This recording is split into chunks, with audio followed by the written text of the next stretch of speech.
Hello, everybody, and welcome to another episode of the Tolkien Experience podcast. Today, I am so thrilled to welcome Elizabeth King to the podcast. Elizabeth is a doctoral student in human development and family science at the University of Georgia, focused on forced displacement and migration, traumatic stress, and child memory, and has a professional background in crimes against children, team facilitation, and family violence. Elizabeth is a lifelong Tolkien fan and a nearly lifelong fan fiction writer who's begun to step into Tolkien scholarship. And in fact, listeners who may have attended the 2021 Tolkien Society Summer Seminar may remember her brilliant paper titled The Burnt Hand Teaches Most About Fire, applying traumatic stress and ecological frameworks to narratives of displacement and resettlement across cultures in Tolkien's Middle-earth. Elizabeth, it is so wonderful to have you on the podcast. Welcome. Thanks. I'm really excited to be here. Great. So let's dive right into it. How were you introduced to Tolkien's work? Yeah. So I was introduced to Tolkien when I was a kid. And I actually called my dad yesterday and said, this is how I remember it, but I know how memory works because I study memory. So I want to check it against yours and reconstruct this. So I was introduced to Tolkien through my dad, so it's something we've always kind of shared together. And he was introduced to it on a reading list when he was in middle school, I guess that would have been the late 70s, early 80s. And so he read it and devoured it one summer, and then kind of just loved it from there. And I have his copies of the books that he had in college with his little annotations in it. And then when I was about 7, we were reading Watership Down, and I was unfortunately, very bored by it. And I tried really hard. And Dad said, well, there's something else that we could read. But if you want me to read it to you, you have to read The Hobbit by yourself first. And I think I was about 8. And I was like, okay, well, challenge accepted.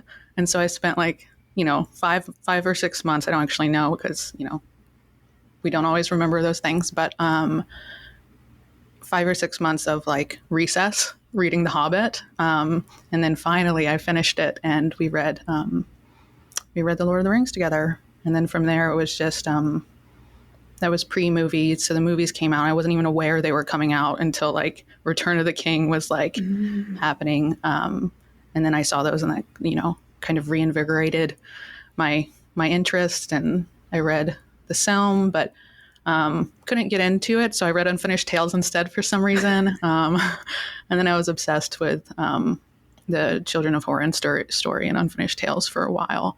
And that was kind of that. That's really great. It's always nice to hear when, people are introduced to Tolkien through their family, through, especially I love that your dad challenged you to read The Hobbit. It's this begins with a quest of your own. Yeah, he's an English teacher, professor. And so I think he really saw that symbolic, challenge of that. So I love that. So what would you say is your favorite part of Tolkien's work? You mentioned that you were really into the Children of Hurin storyline, but, was it that? Was there some other things? What really spoke to you in the Legendarium? Yeah, I mean, I think it definitely is something that changes over time, I think. Depending on what's salient to you in your life. And so I think as a kid, it would be different than what it is now. It was just the joy and the sort of, because when you start with The Hobbit and you're introduced to it that way, it's kind of this whimsical, mystical thing, which is what it's intended to be. But that it's definitely, that's not my favorite part now. But I think the thing that has always really drawn me, and it's something that I've always really been attracted to, which probably also explains my work and my field of study, is these the grand challenges that are presented to the characters and the ways that it impacts them and changes their lives forever. And there's plenty of examples, I think, in the Legendarium of being faced with something really difficult and moving through it for whatever reason, which is kind of what I talked about in my diversity paper. But I think the Children of Hurin story, when I was a kid, which probably should not have read that when I was 11, 12 or whatever, but I did. And it was the, you know, tragedy and recovery and tragedy and like moving forward and like almost making it. And then like, you know, you can't really beat a dragon that like that. So, but it's, you know, the sudden joyous turn, eucatastrophe. That's always what I come back to. So. Yeah, those eucatastrophic moments are really, really impactful. I'm kind of curious, just because I know that your field, it looks at trauma, but also at memory. And a lot of, you know, Tolkien's work, especially with regards to, you know, the elves, it really hinges on like, you know, their memory of the elder days and stuff. What are your thoughts on that? Yeah, my thoughts are always developing on that, especially because I'm like, I almost called it the gnome tome because that's what I call it in my head, but especially because I'm reading Nature of Middle Earth right now. And, you know, he spends a lot of time talking about memory and that, and some of which, you know, we already knew from other sources and some of which we didn't. But I think that the way he imagines memory in elves is a fascinating thing because, you know, it's, I guess to back up, like, Tolkien, to me, often says one thing and then paints a picture that looks different than that. So he might tell us that, like, elves have perfect memory and, like, you know, they can recall anything, blah, blah, blah. But in practice, like, when we're actually reading the story, sometimes there's not great examples of that, or some of the characters might not have made the decisions that they made. But I think this idea of like harkening back to a time before, and then, you know, the preservation aspect that he talks about so much, especially when it comes to the Noldor, is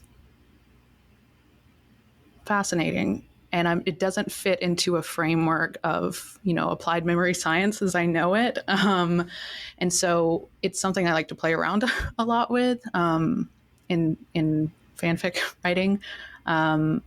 But you know, it can also, I mean, I think it can also be subverted just because we don't always, you know, it's not always shown in the text in the same way that he pronounces it to be. So, sorry. No, definitely. I think that that notion of subverting it is really apt. And I really like that you highlighted that thing about how he'll say one thing and then, you know, paint a different picture, because that's definitely something that I've noticed too in a lot of his texts. It's it's like he uses one thing to justify another thing or to explain something, you know, Yeah. which is quite it's quite fascinating. And I guess that's what inspires a lot of people to, you know, do both academic inquiry but also fanfic, isn't it? Yeah, absolutely. I think so. Yeah.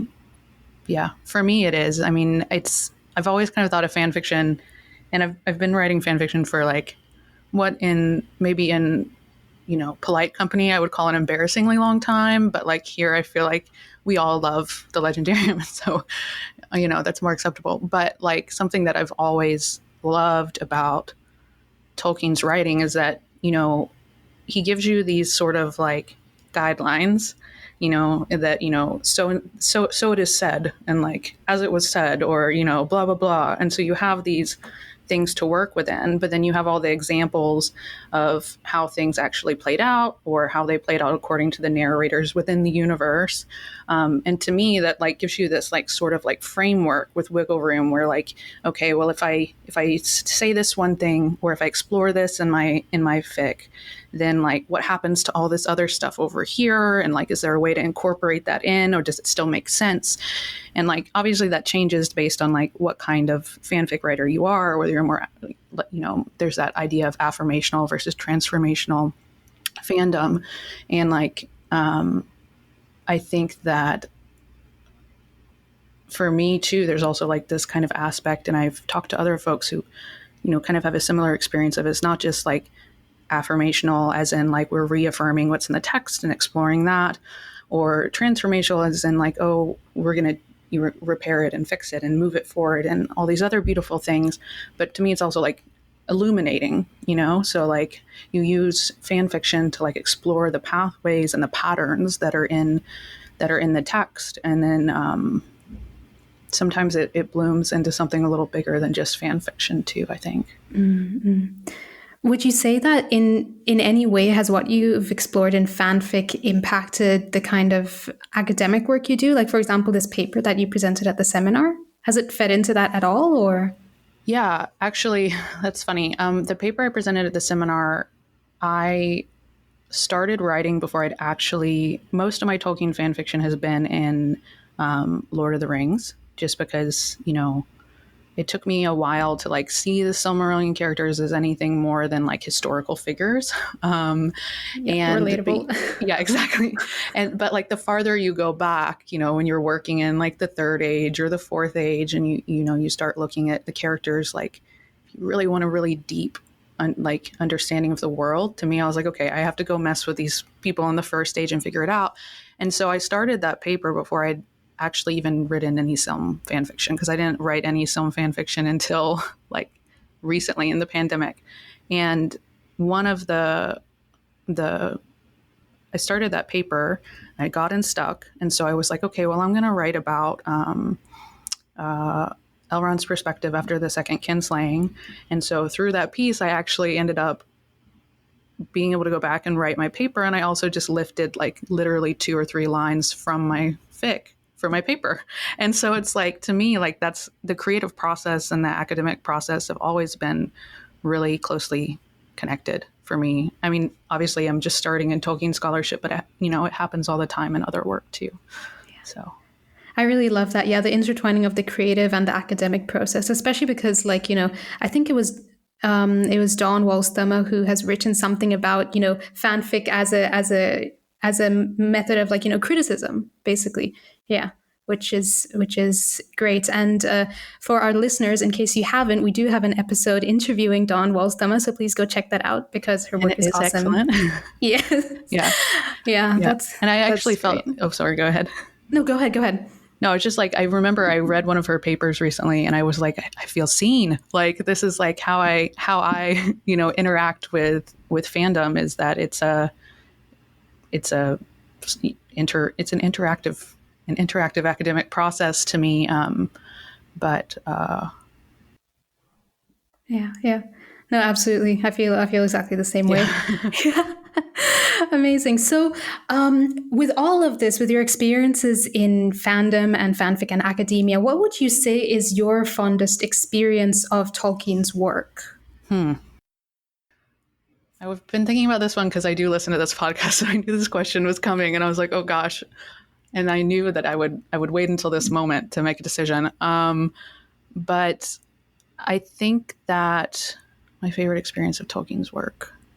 I mean, I think my favorite experiences of Tolkien's work are more about what it prompts than about the work itself. Like when I think back on I'm someone who's I've always been a little bit out of step with like peers my own age, even now as an adult.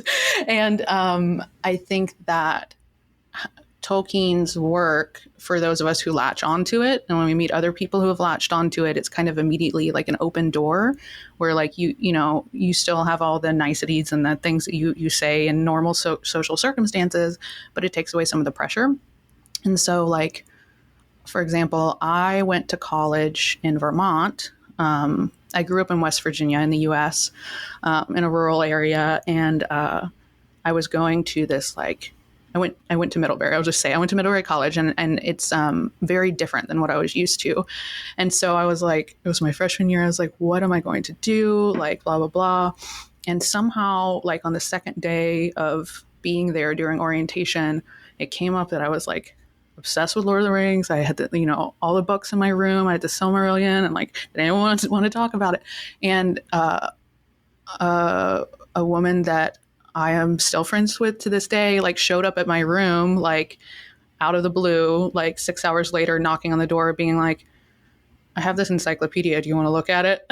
And so like, we kind of just like, and from there we were best friends all through college. And so that sort of thing, it's life-changing. And I've met friends through fandom, through like shared interest that,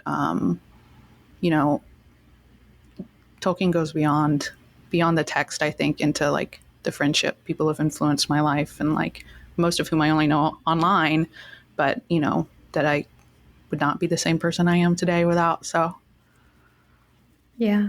Yeah, no, I relate to that very profoundly as well. It really does open a lot of doors. I know I did the same thing my first year of college actually was I found some that's so Tolkien friends reassuring. nearby. Yeah. Definitely. And it does help. Yeah, I love that. So that was your experience with like your sense of community. Hmm. Hmm.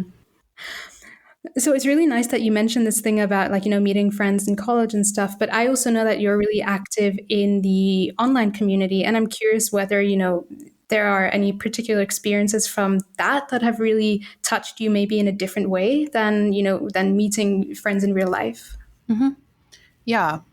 So I think the thing that's so interesting, and fandom's a very complex place, and it's definitely changed over time. And I've been in and out of online fandom since the message board days, like pre-movies, like and then movies, and then you kind of flee because you're like, what is happening? The movies are coming out, and it's getting so like intense. And I just wanted to talk about like The Hobbit, but I think something that now I have really enjoyed about online fandom is that you kind of like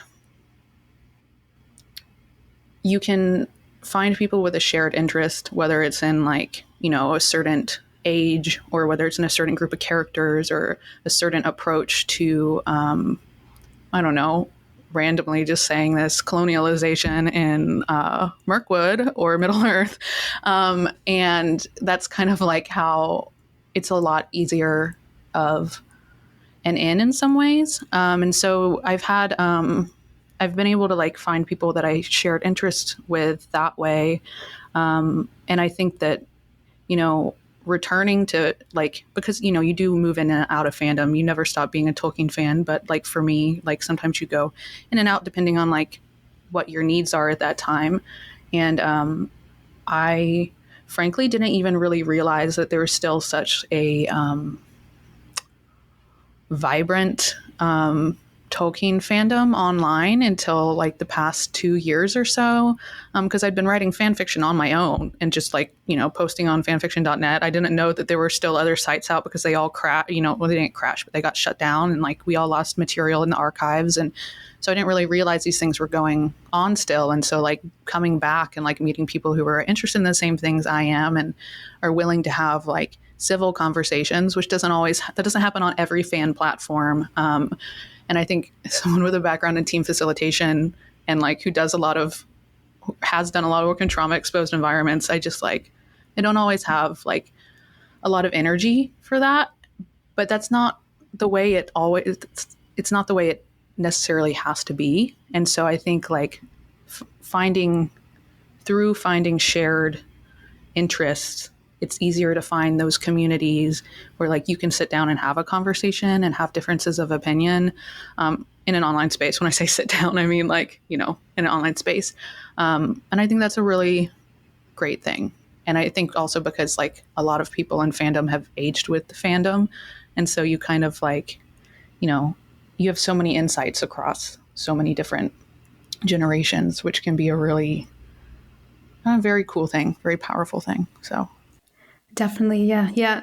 I completely agree. Like honestly, the friends that I have in the Tolkien fandom run the gamut from people who are like much younger than me to people mm-hmm. who are like pensioners. It's absolutely amazing. Absolutely. Yeah. Yeah, Well, there are people I talk to like on a not necessarily a daily basis, but here and there who are like 20, and some that I talk to who are like 70, and then like some of my closest, one of my closest, one of the closest people I've met online, like she's an entirely different stage of her life, and it's just like really great even to like not just to be able to talk about Tolkien, but like, oh, I'm stuck on this fic, but have you thought about it from this perspective, which I never would have thought of because I'm 30, and so I think that's, anyways, cool.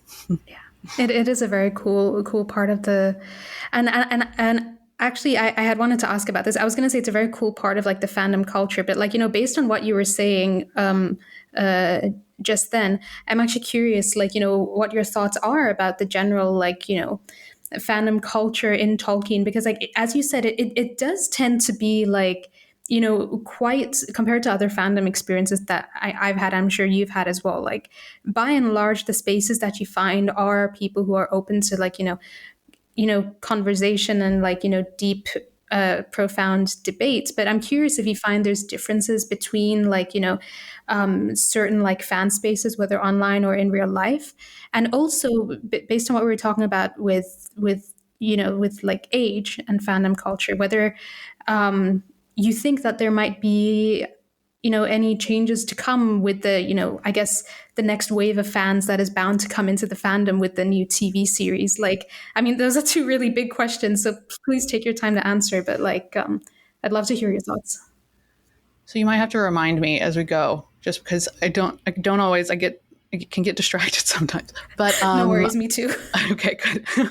But I think that there's a couple of things that I'm hearing in what you're saying. Well, not that I'm hearing what you're saying, but like the prompt some thoughts. And one is that like, different fandom spaces and different platforms encourage people to engage in different ways.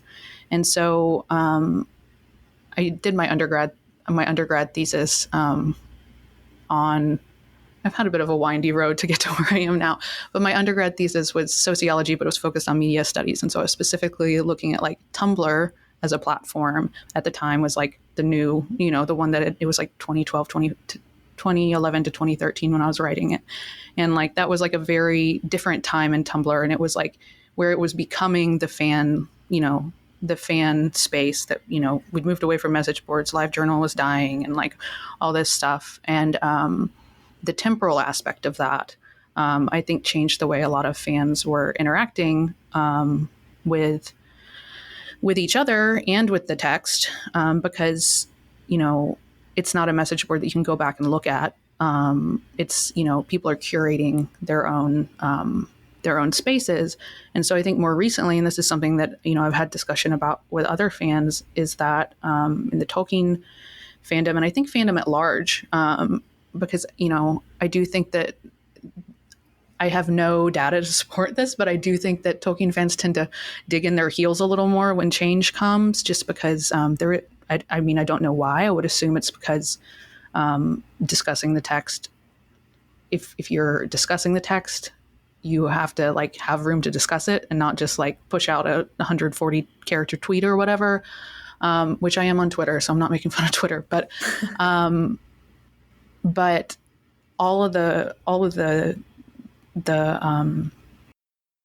fan spaces we're engaging in now are like very temporally based, and they're very content based, and it's about pushing out content and getting feedback on your content. And honestly, to me, it feels very capitalistic in a way that I haven't always felt about interacting in fandom before. And I've heard from a lot of people, including Tolkien fans, and especially young Tolkien fans, which I say I'm 30, but I'm talking about like people who are like, 18 to 25, like this feeling that if they're not producing content, then they're not contributing to the Tolkien fan community. And that like, there's this, like, it's been described to me as like kind of this like urge, this need to feel relevant, and that if you're not producing content, you're not relevant. And, which just breaks my heart, especially as someone who was a lurker for so long as a kid. And I'm getting emotional. I didn't expect to get emotional about that. But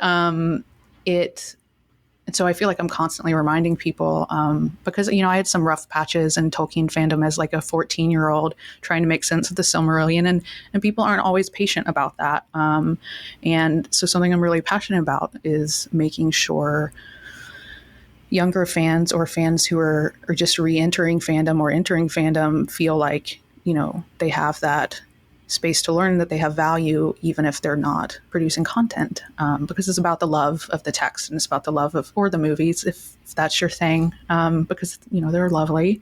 But so that, I guess that's the talking about like kind of how folks in the Tolkien fandom engage with, was that the question? Yeah, definitely. Yeah. But Discord, I think, does change things a little bit, because I know that there are several Tolkien Discords. I'm really only involved in one, because I have a low tolerance for drama. So I keep myself, yeah, I keep myself, I just choose where to engage. So. Yeah. Yeah, definitely. What was the other question? I'm sorry, Sarah. No, don't worry at all. The other question was, well, you sort of answered it because it was about the next wave of Oh, fans that's right. bound to come in. And I mean, it really hits upon what you were saying about Mm-hmm. like the 18 to 25 cohort. And now I'm sure we're going to get even more people, perhaps even high school aged kids who Yeah. are gonna be entering the fandom in the same way that you Yeah. had that wave when the Hobbit films came out. Right. Right. Yeah. Yeah. And I think and that's something I do think about a lot, because I think those of us who have been in, whether we've been deep in Tolkien fandom or just like on the surface of Tolkien fandom, you find your spot a lot of times and that place becomes your home. And so you don't want it to change. But like what I know from team facilitation is that there's a tendency in all systems, whether they're closed or open, to storm form norm perform. It's like this cycle of where things are going to go really well for a while, and then change is going to happen and you're going to have to recalibrate, and it's going to be really rough, and then you're going to all settle back in again. But I do think that one thing that I really urge fans to be conscientious of, and that I try to practice what I preach, but it can be, it requires a certain amount of ability to step back and mindfulness and be okay, this is not life threatening. It's just fandom, even though I don't really, it's everything I do besides school. But so something I try to be conscientious of is in keeping that kind of cycle in mind, is that when you have people coming in to fandom, which it really is an open system, you can't control it. You have people with a bunch of different demographic backgrounds, a bunch of different levels of content knowledge, and a lot of different media, and it's an international open system. And so you have a lot of different cultural and expectations and language expectations and all these things. Is that there is a desire, and I think many people feel it, and I know I felt it, to be oh no, this is my space, this is how this is how it works, we finally figured it out, we can't change anything. If we do, we're just going to fall apart. And that's not true. And there are ways to manage those managed influxes, I think, in a way that's kind, and that makes sense. But I do think it takes a lot of, and it's something I've had to practice coming back into fandom, is it takes a lot of self-reflection and mindfulness, and why is this person why is their perspective bothering me, and not just assuming that it's from a place of ill intent, or deciding does it really matter if this person is dead set on Kellegorm having black hair, does that matter, and is it worth me being mean to somebody about. And so I think and most fans aren't mean. And I think that's a very true thing. But, in these systems that are open, and they're not always they're not moderated spaces, and it relies a lot on us and our impulse control and our thoughtfulness to get out of it what we want. And so I think that's something we really have to remember, coming in with a new influx of fans, is it's going to be an entirely different media setting than we're used to. People are going to potentially be coming in at a younger age, and I'll be quite honest, I do not there are times I have to Google things when people say stuff in fan communities, because I'm am I that old that I don't know what that means anymore? And so it's just I think we just all have to be conscientious of that, and I really think it's possible. And I'm actually excited, because the more I'm not exactly excited about the Amazon series. I have lots of, I have very complicated feelings about it, but kind of Gnome, I was just well, it's going to happen. So let's see what happens, and maybe something great will come out of it, and we'll get a whole new set of enthusiastic young fans who are going to have a great experience. So I love that. Yeah, yeah. If it brings people to these communities and brings them to the books, I mean, what more could you ask for? Yeah. Yeah, so many people come to Tolkien's actual writing through other sources, which is wonderful. Yeah, I did. I came through the movies, so exactly. There we are. Yeah. Yep. My second came through the movies. I was first I went through the books, and then I went through the movies, and then I went back to the books, and And sometimes that's even it. That might be the case for, for some fans with this TV series. Maybe it'll be their version of, you getting re-inspired by the movies. This might Exactly. inspire somebody Yeah. else. Yeah. I love that. So I really love how, in the course of this entire conversation, you've brought your professional background into your approaches to fandom. And I'm curious if, with your professional background, or maybe just yourself, has the way you approach Tolkien's work changed over time? Yeah. I think it definitely has. I think that, I've always been interested in even literature in general, but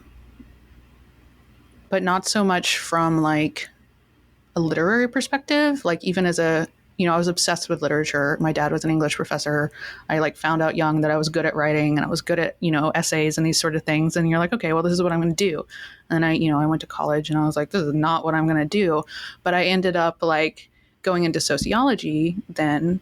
And because, it's a chance to look at the same ideas and the same concepts through a different lens. And so I think for me, like the way I've engaged with Tolkien has changed over time because like what I see in the text changes. And I think, and I think it's complicated because, like what you see in the text changes, but also the text changes how you see the world. And I think especially for like those of us who have been reading Tolkien for like so long that like I literally can't remember, like I can, my memory does not, my meaningful memory, like the things that were salient to me, like does not extend far beyond the time that like Tolkien existed in my life. I was like 8. So like, I think that when I think about like the world around me, and the way that, I interact with people is like, you see that reflected in the text and then you also reflect that back out. But like I think the fact that I've always been attracted to tragedy probably has a lot to do with Tolkien, honestly. And also just like, people are wired to see different things in the world. And I think I've always just, seen the gaps in systems and that sort of thing. But I know that there are certain parts of the text and certain ways that I engage with the text that definitely change based on what's going on in my life and what's going on around me. So like, I guess an example would be when I was graduating from college. I didn't really know what was, I didn't have a job. I didn't really know what was going on. So I was like, okay, well, this seems like a really good time. I was doing student teaching at the time because I was going to be an educator. And then I was like, actually, I just want to study kids. And I didn't know what I was doing. So I was like, okay, this seems like a good time to reread Lord of the Rings. Like, and I don't think I was consciously doing like, that I don't know what's going on in my life. So I'm going to read about some hobbits who don't know where they're going and what they're doing. But, that was kind of like a turning point for me. Like by the time I finished it, I had a job, and I was working in as a forensic interviewer, talking to kids. And at that point, like, the texts and they kind of like, they're just really good at wrapping around you when you need something. You don't even really know what you need, but like you can open a book, and once you've read it so many times, you can start anywhere and you get something new based on what you need at that time. And so when I was working in child abuse cases, like that's heavy. You come home at the end of the day and like, there is that bit of like escapism that you need.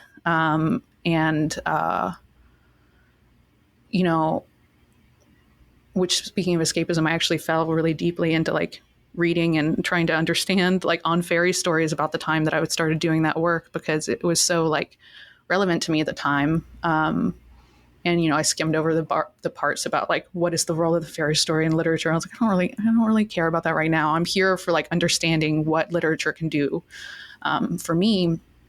And so it kind of became an outlet of like, I would have a really difficult day and I would be able to like dive into the text and then like dive into writing. And I kind of like was able to process some things in my own fan fiction writing that were affecting me from work, which was really nice. And you find the things that bring you comfort in the text, and you just kind of like cling to them,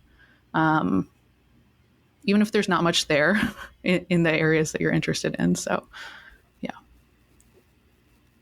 I love that. That's beautiful. So with all of this and the profound way that you've been able to engage with Tolkien your whole life, basically, would you ever recommend Tolkien's work? Why or why not, if you wouldn't? I mean, I've also been thinking about this question because I knew it was coming, but I I I think it depends on a couple of variables, which is like one, what is the person? Because like the answer is like yes, always yes. I mean, like I can't, something that's changed my life this much, I can't not recommend, even if it's just like, well, there's this thing and maybe you might be interested. But like if I were really going to recommend it to someone, I feel like I would have to know like a few variables, like what are you looking for? Like what kind of literature do you like? Like what are you expecting from this?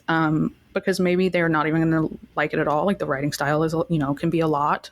Personally, I love it, but I think that it can be so meaningful to people, and I certainly have recommended it to many people, and I've even been able to like, usher one of my, I call him my pseudo nephew. He's not really my nephew, but he's my he's a really close family friend. They're like family, and he, we told him the story of the Hobbit. His nanny told him the story of the Hobbit, and then, I started telling it to him, and he would correct me, and I'd be like, well, but if you really want the dwarves to like go on a trampoline over the, forest river, I'm not going to stop you. But like, and then when he got older, I've been reading him The Lord of the Rings, and it's like been so fun because it's like he was the same age I am, and stuff like that. And there've been a couple times when I actually have a really fond memory of a really bad situation from when I was working in the child abuse field, and I have to de-identify all the information, so none of this is actually like, you can't actually recognize who the kid is. But like, we had a kid who was a teenager who was he came into the center, and then he was leaving and going to a foster home, and he needed a backpack. And I was like, well, I have an extra backpack at home. I'll just go get it. And so I got it, and he had mentioned to me during, rapport building, I was getting to know him and stuff, that he really liked Lord of the Rings. And I was like, oh, okay, well, he didn't have anything with him. And I was like, well, I do have a stack of books that I'm getting rid of because I had extras. And it was like Book of Lost Tales 2. And I felt so bad to like be like, okay, well, I'm going to throw this in this kid's backpack, and it's going to be Book of Lost Tales 2. What's he going to do with that? But it was like, it's not always about recommendations, but like finding the moment when somebody needs it, and offering it as an option. I bet for anybody who likes fantasy. Certainly, yeah. And it's like, it's something familiar to hold on to, right? Because it may be something pretty obscure like Book of Lost Tales too, but it's still Tolkien. Exactly. It's still like, that's nice. That's so thoughtful. Yeah. Well, yeah. I guess. Well, this has been a absolutely fantastic interview. I would like to know if there's anything you're currently working on, any project or academic piece that you would like to share with our listeners. Mm-hmm. I'm thinking. So I have a couple of things going on, and I guess this is when you're in fandom and also in academia, there's a point when you're like two different personas collide, and you kind of just have to let it happen. And so that's kind of been happening to me recently. So I guess like a fan fiction thing I've been working on that I'm excited to hop back into after there's a great event in the summers called Tolkien Reverse Summer Bang, which is an artist and a writer collaboration. I just finished that up along with the other 200 some people who did that. And so I'm having a chance to jump back into another project I'm working on, which is, and when I say project, I mean story, but is I'm really interested in, the perspectives of characters and people who aren't highlighted in the legendarium. Tolkien himself says, at least something like these tales are concerned with the Noldor and their, quests and foibles or, whatever. And fascinating, and I love it. But I'm really interested in like, who are the people that weren't captured by the narrative, and like, what does that mean, and what does their silence mean, and what does their silence in the narrative mean? And so I've been working on a piece recently that's been pretty difficult because it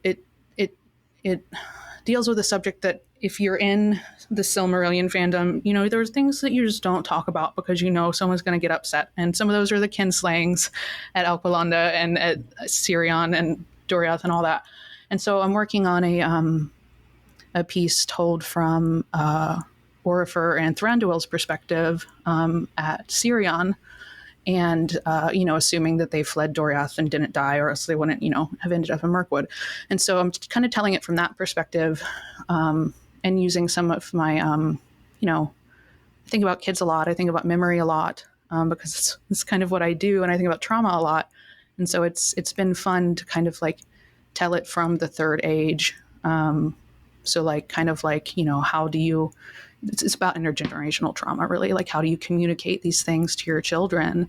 And how do you explain what happened and why people are the way they are in a way that's meaningful and respectful, but also like acknowledges the horror of what it is to like live through something like that, regardless of the motivations on the other side. And so that's been interesting, and to kind of like counteract like the biases that I feel as someone who is like, has quote unquote, this is what I tell everybody, wildly Nandarin perspectives on the Noldor. I've been making myself write a little bit from like a Feanorian perspective, just to make sure that I'm like keeping it balanced a little bit, and that I'm being conscientious of like, when am I letting my, human rights background just really like unfairly smash through all the things about, oaths and power and all these things that we don't understand. When am I being unfair, and when am I letting the character speak? And so like, it's kind of like a really, I think, complicated process. So that's been fun. And that's on, I've been posting that on Archive of Our Own and the Silmarillion Writers Guild. It's called Des Memoria, which is from the idea from the Spanish Civil War of like the idea of like unremembering what happened. And then, so I guess that's the fan things I'm working on.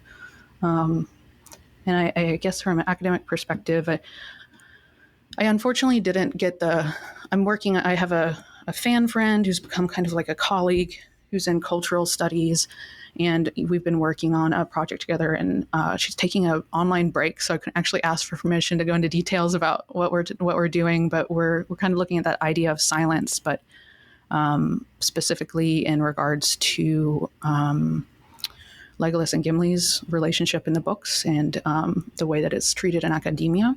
And so that's a project we're working on right now. And, I always have thoughts on wood elves. And so I've been playing around a lot with some ideas of, what does, well, I've been playing around with some ideas about a paper on hierarchy in the way Tolkien writes hierarchy in elven culture, specifically since Gnome came out, and I was able to be a bit obnoxious at Oxenmoot and ask Mr. Hotstetter some questions, and there's absolutely nothing more on any elves who aren't Noldor or Sindarin, and so it's just really interesting. And so I have lots of half-written ideas right now, but I'm also about to launch a study in real, not real, but like my real academic life, what I get paid to do. So it's a balance, but I love having those options. Like, I wouldn't be able to like survive academia if I didn't have, Tolkien to get me through. Yeah. So relatable. Well, that is super exciting. I personally can't wait to read all of these, especially the Orifer and Thranduil fic, because I too have my biases. So I'm really looking forward to that. Where can we keep up with you on social media or any websites, or where can we keep up with you? Yeah. So I have like 3 different like identities, but I write under the name Unnamed Element, which is a name I've had since 8th grade in science class. It's a long story. And I post mostly on Archive of Our Own and Silmarillion Writers Guild. And I'm like one of the few people who still post to fanfiction.net because it's what I grew up with. And change is hard. And I am on Tumblr under Unnamed Element. Really not worth following unless you just want to see fan art, which I love. So maybe you do. It's not mine. Don't worry. And I'm also on Twitter under Unnamed Element. But I mostly post academic related stuff, or what we call in fandom like meta, on my profile. My other Twitter, which is Ella and Dondo, which is from the primitive for Nandor and primitive Elvish Nandor, but that's also on Twitter. And if you care about what I do in my other academic life, that's V_Elizabeth King on Twitter. So. That's amazing. Well, thank you so much for being here and being on the podcast. It was an absolute treat to talk with you today. Yeah, thank you so much, Elizabeth. Sarah. It was really great, and it's good to see your face in real life. So, and yours as well. Okay. Awesome.